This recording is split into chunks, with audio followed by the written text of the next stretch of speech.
Bienvenue dans nos 40 jours de prière. Aujourd'hui, nous aurons le témoignage de Don Mac Laferty qui s'intitule « Quand le Saint-Esprit l'emporte ». Une femme s'est approchée timidement de ma femme April et moi à la fin d'un réveil dans une petite église à travers les prairies de l'Alberta, au Canada. « Voudriez-vous venir appeler à un réveil dans mon église ?» a-t-elle demandé. Nous avons désespérément besoin d'un renouveau. Demandez au pasteur de votre église de m'appeler.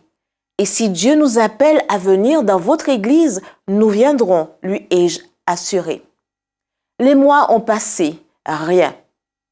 Nous avons prié pour son église. Un jour, le pasteur m'a appelé et m'a invité à venir parler à ses dirigeants.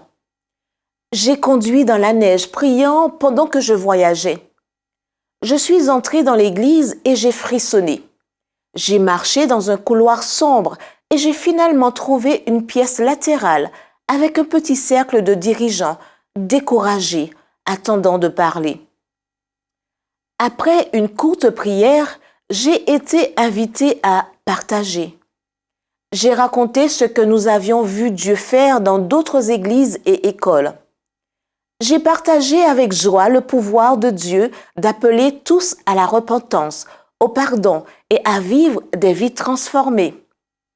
Le groupe écoutait dans un silence absolu. Trop de silence. « S'il vous plaît, parlez-moi de votre église, ai-je invité. » « Eh bien, commença l'un d'eux, une semaine de réveil ne fonctionnerait jamais ici. » D'autres voix intervinrent. « Nous sommes bien trop occupés ici pour sortir plus d'une nuit ou deux. Nous sommes complètement fragmentés par la culture et les pays d'où nous venons. On ne s'unit pour rien. » Enfin, un autre dirigeant a résumé. « Le réveil n'aura pas lieu ici. » J'ai retenu mon souffle. J'ai dit une prière dans mon esprit et j'ai répondu « Dieu peut tout faire. Rien n'est impossible avec Dieu. » Les dirigeants ont regardé le sol, m'ont remercié d'être venus et m'ont accompagné jusqu'à la porte. Mais Dieu a touché le cœur d'un ou deux dirigeants là-bas. Ils ont commencé à prier. Ils ont prié et prié. Dieu a écouté. J'ai reçu une invitation à venir appeler au réveil et Dieu a appelé April et moi pour y aller. Nous avons demandé qu'il rassemble dans la prière autant de personnes que possible avant le réveil pour prier et être formés, pour être des chefs de petits groupes. Ils étaient d'accord. Nous sommes venus le soir désignés et sommes entrés dans l'église spacieuse, espérant trouver 30 ou 40 partenaires de prière. Une personne travaillait fébrilement pour préparer la réunion.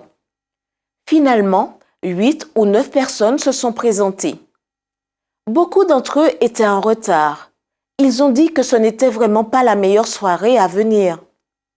Nous avons prié avec eux, les avons équipés et avons laissé l'église très inquiète. Dieu nous a poussés à venir prier et former les gens une seconde fois. L'église a promis de trouver plus de monde. Le soir prévu pour l'entraînement, nous sommes arrivés avec beaucoup d'espoir et d'attente. Cependant, il y avait moins de personnes que la première fois. Mais nous nous sommes mis à genoux, nous avons prié et réclamé les promesses de Dieu. Un petit garçon, je l'appellerai Dex, était assis à côté de sa mère dans notre cercle de prière. Il agita la main pour attirer mon attention. « Puis-je être un chef de petit groupe ?» a-t-il lâché. Il était jeune, très jeune, mais il avait plus de passion pour le réveil que tous les adultes réunis. « Oui, tu le peux, lui ai-je assuré. Fais équipe avec ta mère. Vous pouvez travailler ensemble. » Son sourire était plus grand que la lune. Les yeux de sa mère étaient brillants et brillants de larmes. Dieu a chuchoté à mon cœur. Un petit enfant les conduira. La première nuit de réveil est venue. Dex et sa mère étaient assis à l'avant, dans un cercle de chaises, pendant que j'appelais au réveil. Ils ont conduit leur petit groupe dans la parole et dans la prière. Le Saint-Esprit était présent. Moins de personnes viendront demain soir, a prédit un participant, alors qu'il quittait cette première réunion. Mais nous avons avancé. Chaque jour, quelques-uns d'entre nous priaient pour chaque membre de cette Église, qu'il vienne ou non à l'Église. Nous avons demandé à Dieu de toucher le cœur de chaque personne avec l'amour et la puissance du Saint-Esprit. Nous avons demandé à Dieu de faire ce que lui seul pouvait faire. Et chaque nuit, les gens venaient, pas 2 ou 3, mais beaucoup de personnes. Jeunes et vieux sont venus. Les gens sont venus du travail dans leurs vêtements de travail. Les gens sont venus qui n'étaient pas venus à l'église depuis longtemps. Alors que le Saint-Esprit se déplaçait dans le cœur, les gens ont commencé à traverser la pièce.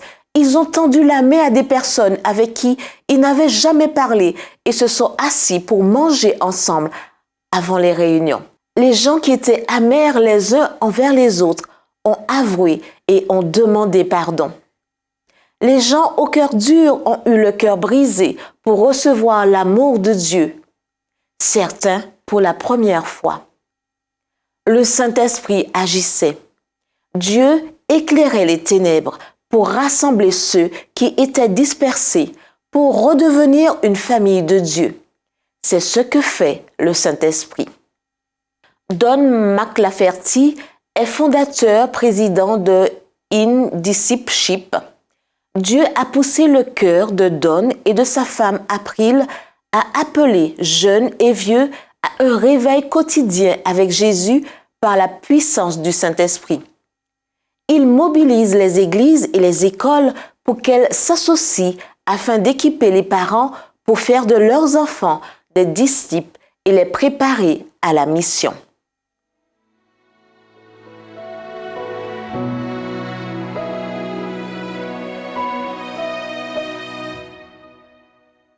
Voilà le défi du cœur. Prière et réveil vont de pair. Le témoignage d'aujourd'hui l'a bien montré. Comment ça se passe dans votre église? Y a-t-il un manque de renouveau? Serait-ce parce qu'il y a un manque de prière fervente? Est-ce que Dieu vous appelle peut-être à commencer à prier pour le réveil dans votre congrégation? Pourquoi ne pas trouver un partenaire de prière dans votre église et demander à Dieu de vous guider pendant que vous priez pour des individus, des circonstances et un réveil général pour votre église locale? Imaginez ce qui se passera quand nous laisserons le Saint-Esprit travailler parmi nous.